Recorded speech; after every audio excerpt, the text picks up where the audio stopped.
Do you ever wake up in the morning and feel like doing nothing? Do you ever just sit at your job or at school and just wish that the day would be over? Do you ever wish that you could be as motivated or self-disciplined as all these other people that you see on social media who always seem to be accomplishing their goals? Well, there is a very simple idea that will make you motivated every single day.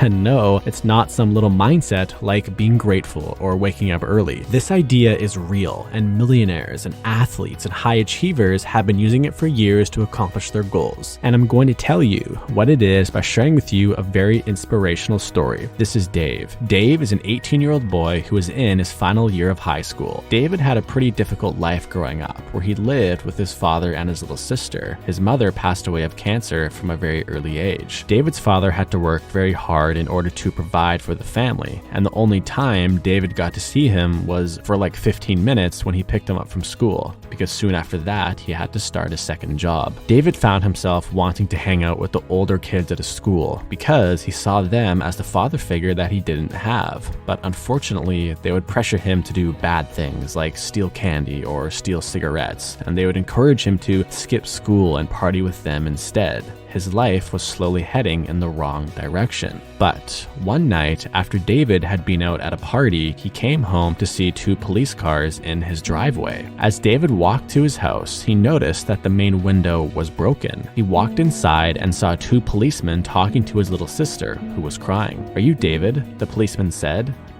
Yeah. What's going on here? Where's my dad?" "Son, take a seat." The officer went on to explain that two burglars had attempted to break into their home and that David's father happened to be awake. As a result of him trying to defend himself against the burglars, one of the burglars decided to take his father's life.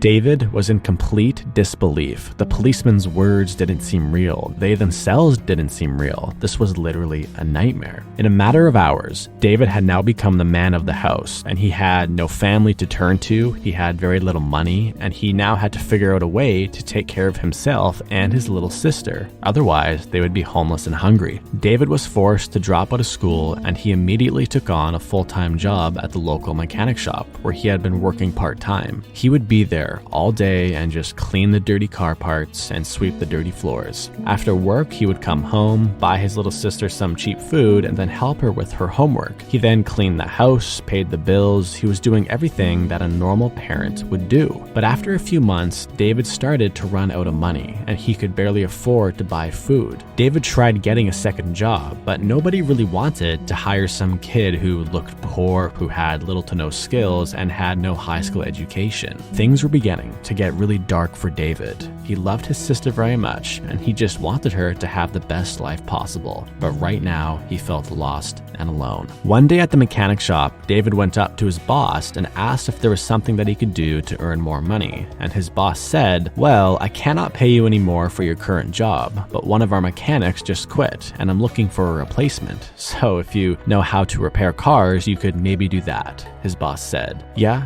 I have some experience," David said.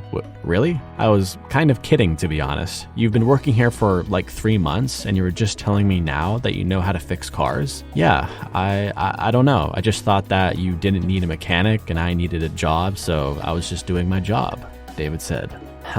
Okay. Well, in 3 weeks, I'm putting 3 potential new mechanics through a test to see who can repair the same broken engine the quickest. And I don't see why you couldn't be the 4th mechanic. How does that sound? That sounds great.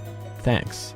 Okay, well, if you need to brush up on your mechanic skills, you can read this book. It's basically the all-knowing guide to engine repair. And just so you know, this new job pays a lot more than your current job now. Later in the night, after his sister was all taken care of, David got out this massive book, and he thought to himself, if I can memorize every single thing in this book, maybe I can win this competition. Getting this job meant keeping himself and his little sister alive, and not getting the job meant being homeless and hungry. The stakes were very high. So for the next 3 weeks, David was glued to this book, and he read every single word 4 to 5 times, and he would close his eyes and pretend that he was putting together the parts that he was reading about, and he would visualize the problems to look out for and visualize how to solve them. Because he did not have any real car parts to practice on, he started to pay really close attention to the car parts that he would clean at his work. He would focus on the feeling of the metal in between his hands, and he would study every groove and every angle, and he would analyze where all the parts would fit together. Whenever David felt tired or he felt like he couldn't work anymore, he would just look at the hollow cupboards in his house where there was almost no food, and he would feel the cold air crawl up his spine because he could not really afford heating. But more importantly, he would look at his hungry, confused, sad little sister, who still could not really comprehend that both her mother and her father were gone. A hardship like that is not meant for a child. David had no choice. For the next 3 weeks, he barely slept, barely ate, barely drank. All he did was work. Finally, the competition day had come. David walked into the store and he saw the 3 other mechanics who all had their own tools, their own towels, their own cars. They looked very professional. "Hey kid, how are you feeling?" the boss said. "Yeah, I'm okay. If you need to use my tools to fix the engine, I'll leave them here for you." Guys, in front of you there is an engine, but there is a problem with this engine, and all of you have the exact same problem. And the first person to fix the problem and start the engine will be hired for the new job here. Does this make sense? Everybody nodded with confidence while David's heart trembled. "Okay, I will be in my office. I will come out when I hear an engine start. Start working right now." The 3 other mechanics all started to work right away. David could hear the tools clanking against the cold hard metal of the engine, and he could hear the grunts of the other men, and he could see the sweat coming down from their face. But David just looked at his engine for a moment, simply studying it. He could still see the sections in his book that talked about the most common problems in an engine, so he just slowly and systematically worked his way down the mental list. In the corner of his eye, he noticed that his boss was staring at him. As he worked on the engine, images of his little sister popped into his head. He could still remember very clearly coming home and seeing the cop cars and seeing the shock and fear on his little sister's face. She was his motivation. After some time, David had fixed a few of the basic problems and even some of the more advanced problems, but for some reason, it still would not start, and he could not really figure out why. As his hand came up to his face to wipe the sweat off his head, he noticed that his hand was really dirty, like really dirty, to the point of it being a little bit strange. He looked at where his hand was laying on the engine, and he noticed that it was on something called the fuel filter. Then instantly, he remembered a headline in his book called "Why a Clogged Fuel Filter Will Ruin Your Car." The filter is clogged. That's it. That's why it's not starting, David thought to himself. He frantically started to clean the filter, going as fast as he could. He could even feel a smile growing on his face while he was doing it, because he knew that once he did this, that the car would start. Every time that his heart would beat, the smile on his face became a little bigger and bigger. He was about to do the impossible. But then, he heard it. The other mechanic's engine had started. The boss came out, shook the other mechanic's hand, and said, "Well done. Come into my office and let's have a chat. David, could you please clean everything up here?" In 5 short seconds, David's heart had shattered into pieces.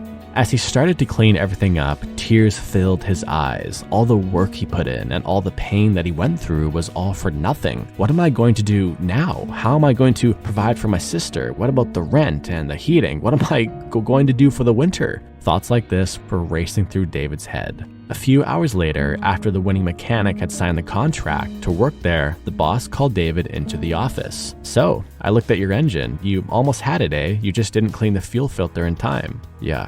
Being fast is a really important trait as a mechanic. People want their cars fixed quickly. "Yeah, I get that." "You know, when you said you wanted to become the 4th mechanic here, I actually did a little bit of research into you, and I read what happened to you and your family in the newspaper, and I'm very sorry for what happened."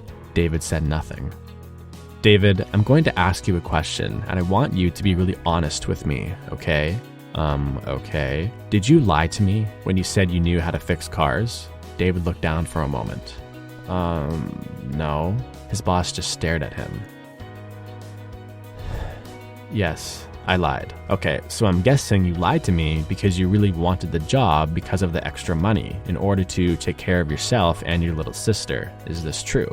Yes. So your solution was to just say you knew how to fix cars, and then luckily I gave you my book, and then you studied it, and then you came in here to compete against the real mechanics. Yes. Wow, that is very bold of you, and really impressive that you actually managed to fix a car engine with little to no real experience. You must be a really fast learner. Well, I was pretty familiar with all the car parts. I mean, I clean them all day, every day. And you're modest. That is a really good trait. Sir, with all due respect, why are we talking about this? I lost. I saw the other mechanic sign the contract to work here. What's there to talk about? Yes, you did technically lose, and there's no way I will hire a mechanic with little to no real experience. David looked down, his heart still in pieces. But I'm actually here to offer you something different. David perked up. I want you to be my assistant and work under me for a while. I have never seen someone learn about cars that fast before, so you must have some talent, and you certainly have the motivation to work hard due to your family situation, but you do need some guidance. Okay, what does this mean? Well, I definitely cannot pay you a full mechanic salary, but I will give you a raise to help take care of your home situation right now. Just the basics like food, heating, etc. And once you become an expert and a real mechanic, I'll start to pay you more. But there's one condition. Okay, what is it? You can never lie to me again about anything. The only reason why I'm making an exception for your past lie is because I know you just wanted to take care of your family, and I understand that.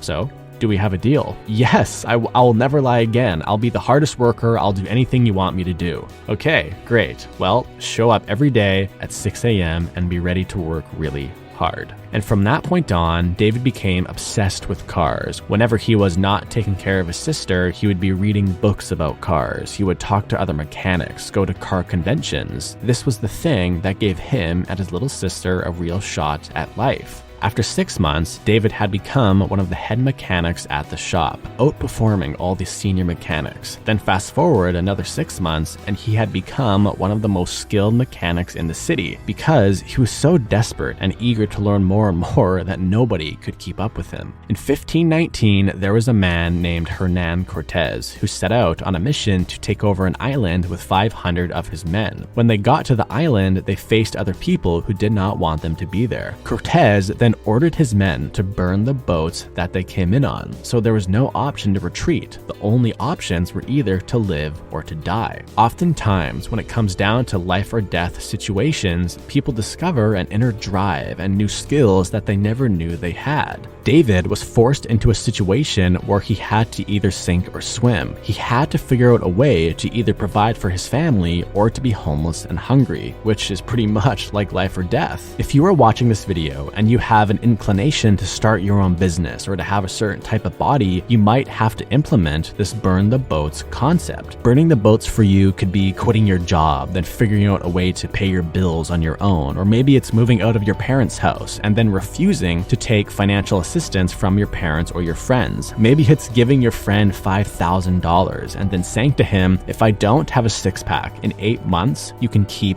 the money. Doing this will force you to figure out a way to become successful because failure is no longer an option. This strategy is not for everybody though, and you certainly need to set realistic goals and you need to be careful. But some people need to do this in order to succeed. If you want to get inspired to achieve your goals, then click the video on the screen right now. I promise that you will love the video. Thanks for watching, and I'll see you soon.